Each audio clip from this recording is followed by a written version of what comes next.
All right, let's talk about a stone cold classic, Terminator 2 Judgment Day. Now, I'm gonna make you a promise. By the time we're done here, you are never ever going to watch this movie the same way again. So let me just ask you something straight up. When you think of T2, who's the real hero? I mean, your mind probably jumps straight to John Connor, right? The future savior of all mankind. Or maybe his totally badass mom, Sarah Connor. Seems pretty obvious, doesn't it? Well, what if I told you that the obvious answer is completely wrong? What if the true heroic journey in this entire film belongs to someone else? Someone you would absolutely never expect. Okay, so to really get this, we need to introduce a new idea. It's a framework our source material calls the soul diver's journey. And look, this isn't just about blowing stuff up and saving the world. It's about a hero's inner transformation. It's about their quest to overcome their own programming, to achieve real self-mastery. And here's the crazy part. When you start looking at movies through this lens, you realize that so many of our most beloved heroes are, well, they're incomplete. Seriously, they got stuck, or they just become a symbol, or they're just pawns being moved around in a much bigger game. They never actually finish that deep personal quest.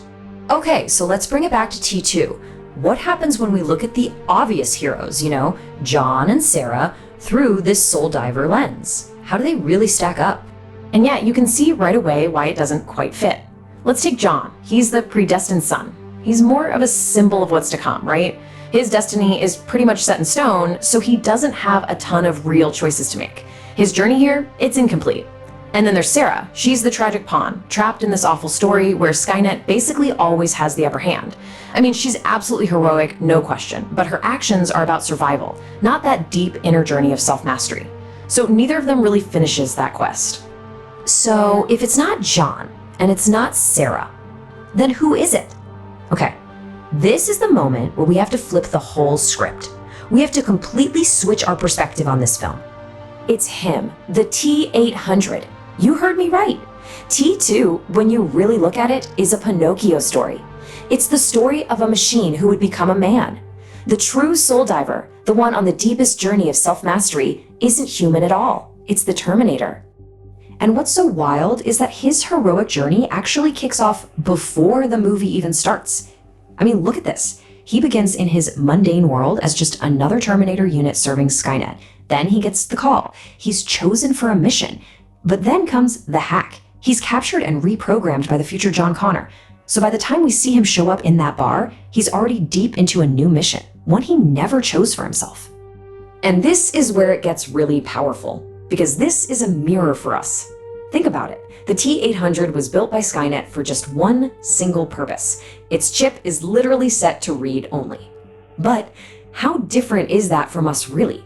We get programmed by society, to be workers, to be consumers, to follow a certain path, and a lot of the time we can't even imagine a life outside that path.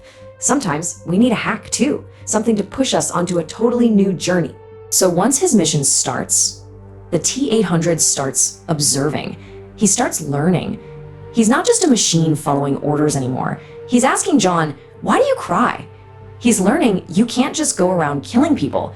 He's actively, genuinely trying to figure out what it means to be human and why life is so valuable. And the movie shows us this change in such a brilliant visual way. It's all about the sunglasses. Remember? At the beginning, he's got the shades on. It's a throwback to the cold, emotionless killer from the first movie. He's still just following his programming. But then they get knocked off his face, and he never puts them back on. It's this perfect symbol for him leaving his machine past behind. So when that scene comes up later, and John asks him if he can see in the dark, his answer, "I see everything," suddenly has this huge new meaning. It's not just about his tech, his night vision. It's like he's saying he sees the world clearly for the first time, The blinders of his original programming are finally off. You can actually track his path to becoming human in these 4 clear steps. First, there's learning. He's starting to get why humans value life. Then comes acceptance. He willingly agrees to destroy his own creator, Cyberdyne. Think about that. Step 3 is the big one, free will. He defies a direct order for the very first time. And all of this builds and builds until it leads to the final step, sacrifice. And this right here, this is the absolute key to everything. At the very end, John is begging him, don't go. And for the first time ever, the T-800 defies a direct order from the person he was hardwired to protect. His core directive is to keep John Connor safe, but his choice is to self-terminate. That's not programming anymore. That is deep, true understanding. He even develops a sense of humor, which is maybe one of the most human things there is. I mean, after getting absolutely wrecked, torn apart, and nearly destroyed in that final battle, what does he say? I need a vacation. Come on!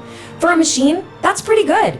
So that final act, that thumbs up as he's being lowered into the molten steel, it's not just a sad ending. It's a victory. It's a triumphant moment. He's basically telling us that one heroic life, lived with purpose and choice and even love, is so much better than an endless eternity as a mindless machine. He did it. He completed his journey.